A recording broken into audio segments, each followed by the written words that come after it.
This is Jill. And Jill knows something most of us don't. She knows that the decision to buy a product or a service isn't one decision. It's actually two separate, simple, but very important decisions, especially in the B2B world. So we're going to run an experiment to see if what we learn from Jill can increase my conversions and my revenue.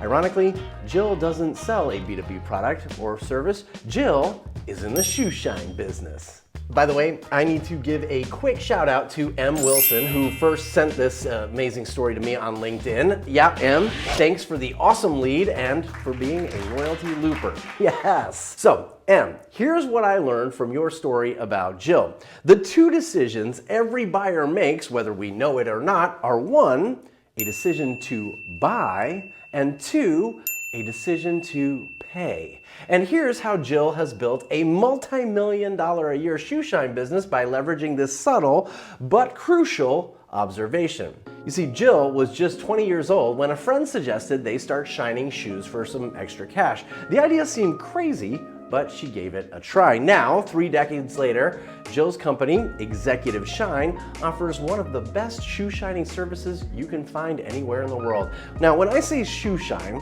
I'm not just talking about like a quick polish and a buff. No, Jill's process is highly involved and includes 12 precise steps, and it ends with a grand finale. Yes, a blowtorch.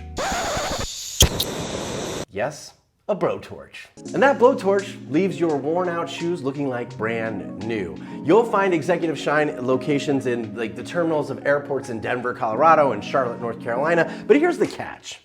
Jill invites her clients to pay whatever they think is right. What? Yep, you heard that correctly.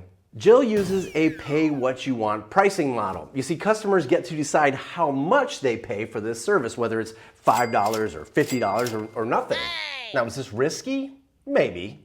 But before you roll your eyes and say, well, we can't just invite our clients to pay what they want, Drew, let's break down exactly what's happening here. Let me introduce you to two new terms, okay? Ex ante and ex post. Yeah, I know, fancy Latin terms that simply mean based on forecasts and based on results.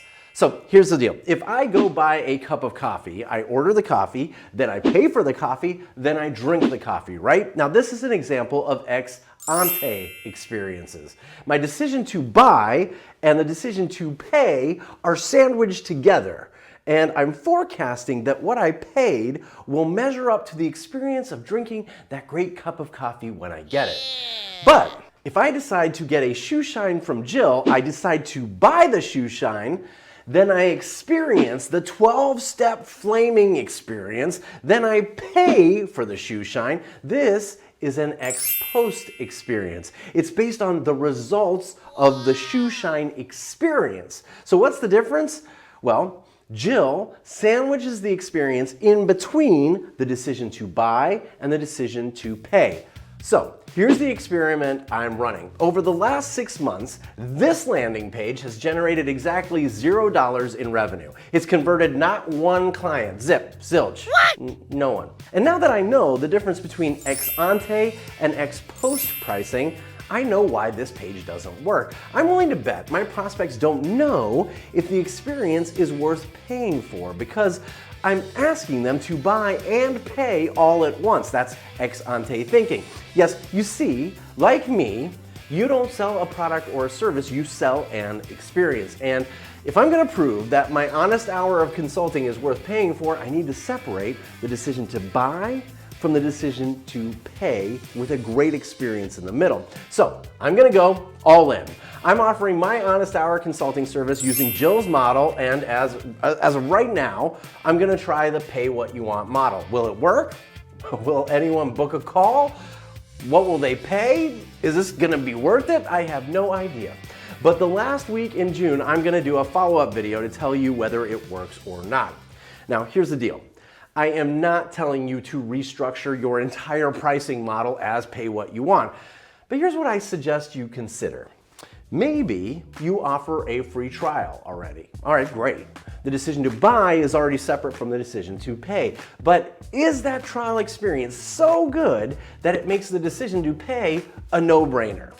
Or maybe there's a 30-day gap between the day your client signs an agreement and the first invoice that they're invited to pay. Is that first 30-day experience in the middle so good that the decision to pay is an easy one? Well, I have a theory. The best way to determine the monetary value of the experience you provide is to separate the decision to buy and the decision to pay with a great experience.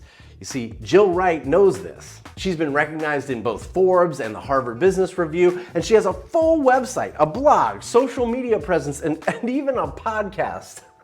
Yep, a podcast for a shoe shine company. So, Em, thank you for introducing me to the story of Jill Wright and the power of the 2 buying decisions every consumer makes. Next week, I'll introduce you to the one business person who writes 32 thank you cards a day, and how you can do the same without picking up a pen even. In the meantime, if you want to create a great experience to separate yourself from the ex ante buying process, check out this video about how to create a great customer experience. I'll see you next week in my loyalty loop.